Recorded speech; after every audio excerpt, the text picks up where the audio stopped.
सदा संतुष्ट आत्मा बनने की, सदा प्रसन्नचित, सदा निश्चिंत रहने की, श्रेष्ठ आत्मा बनने की, सदा एक ही समय पर मनसा वाचा कर्मणा द्वारा तीव्र गति की सेवा करने की, सदा श्रेष्ठ स्थिति के आसनधारी तपस्वी आत्मा बनने की। अव्यक्त बाप दादा की हम आत्माओं के लिए आज की मुरली से शिक्षाएं। जो भी संकल्प, बोल, कर्म श्रीमत प्रमाण होते हैं, जिनमें आत्मिक भाव और कल्याणकारी भावना होती है, जिनमें स्व का और सभी का एक समान कल्याण समाया हुआ होता है, वो ही पुण्य कर्म होते हैं।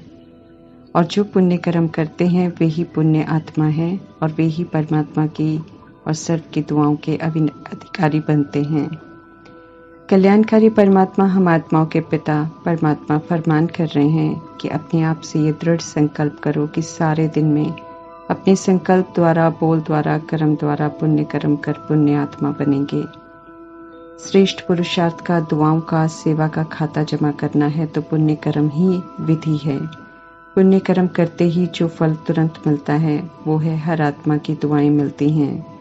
दुआएं नाजुक समय में बहुत मददगार बनती हैं, तो हर संकल्प के द्वारा, बोल के द्वारा दुआएं जमा हो, ये ध्यान रखना है हमें।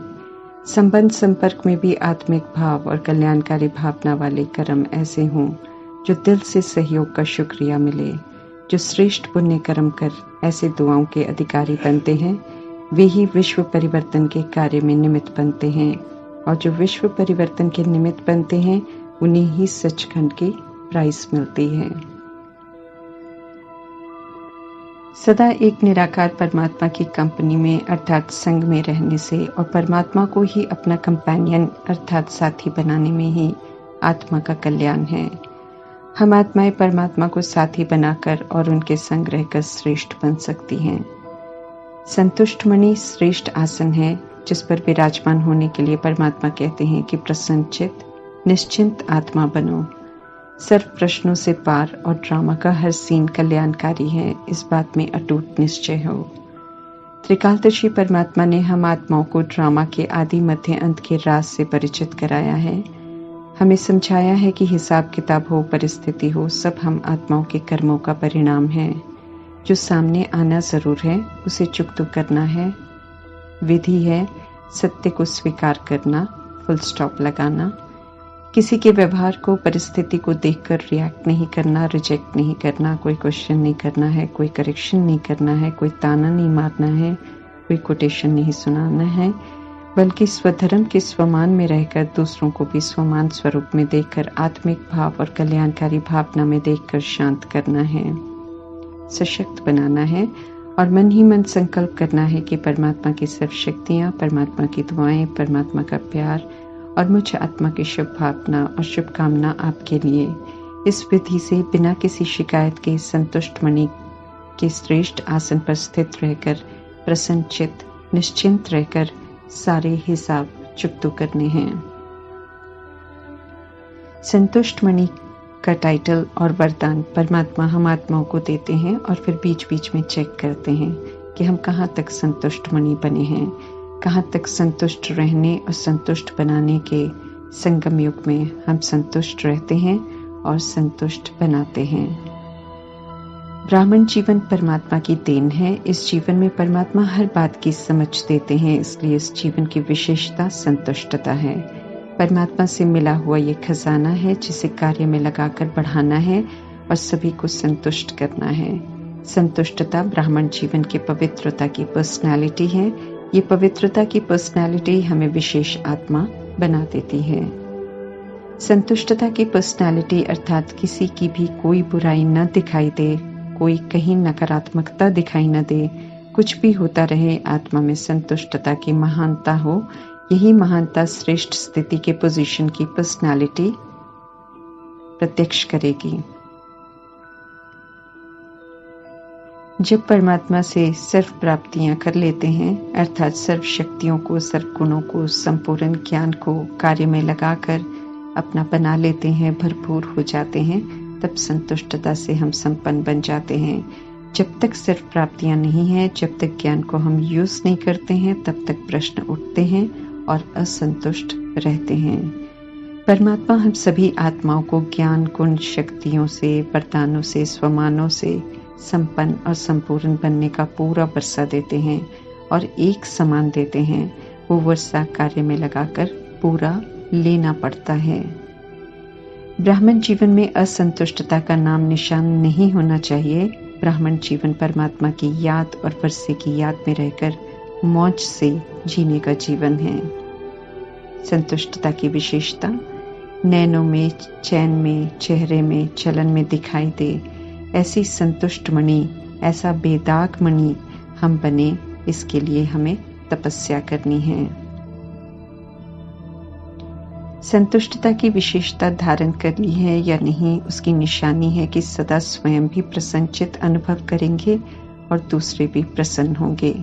क्यों, क्या, कैसे के सारे प्रश्न समाप्त हो जाते हैं, क्योंकि नॉलेज से फुल होते हैं। प्रश्न उठने के पहले ही जवाब मिल जाते हैं, इसलिए स्वतः ही फुल स्टॉप भी लग जाता है। विस्तार से सार में आ जाते हैं। प्रसन्न चित्त के साथ सदा निश्चिंत रहते हैं। परमात्मा समझाकर पूछते हैं कि तपस्या कर संतुष्ट मणि का टाइटल प्राप्त किया है, अर्थात कार्य में लगाकर सदा संतुष्ट बने हो।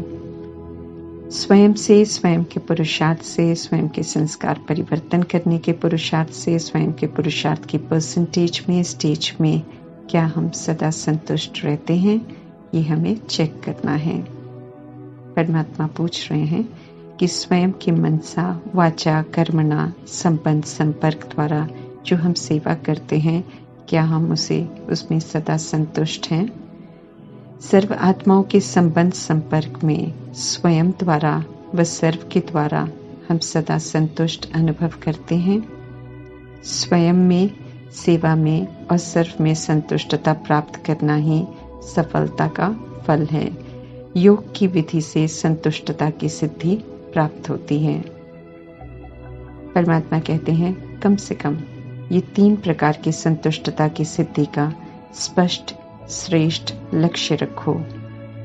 संतुष्टता की निशानी स्वयं को अनुभव हो, चित्त सदा प्रसन्न हो, प्योरिटी की पर्सनालिटी हो, दिल दिमाग सदा आराम में हो, सुख चैन की स्थिति हो, जो स्व के साथ सभी को अनुभव हो।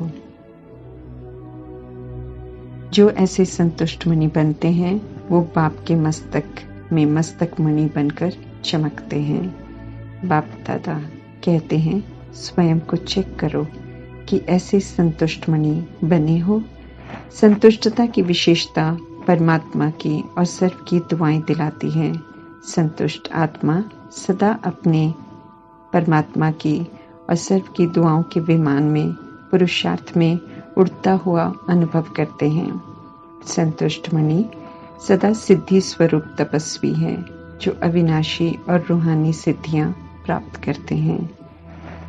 परमात्मा कहते हैं अपने आप से पूछो मैं कौन हूँ, और अब तपस्या द्वारा प्राप्तियों को स्वयं अपने जीवन में और सर्व के संबंध संपर्क में प्रत्यक्ष करो। प्राप्तियों को सिर्फ अपनी मन बुद्धि से अनुभव करने तक नहीं रखना है, बल्कि उसे चलन और चेहरे और संबंध संपर्क तक लाना है। ये राइटियस विधि है। पहले स्वयं में प्रत्यक्ष होंगे, फिर संबंध में प्रत्यक्ष होंगे, फिर विश्व की स्टेज पर प्रत्यक्ष होंगे। इसी के यादगार में शास्त्रों में कहते हैं कि शंकर ने तीसरी आंख खोली और विनाश हो गया। वास्तव में आत्मा तपस्या द्वारा सर्व प्राप्तियां कर ऊंची स्थिति अर्थात ऊंचे आसन पर विराजमान होती है। शंकर वास्तव में अशरीरी तपस्वी स्वरूप है।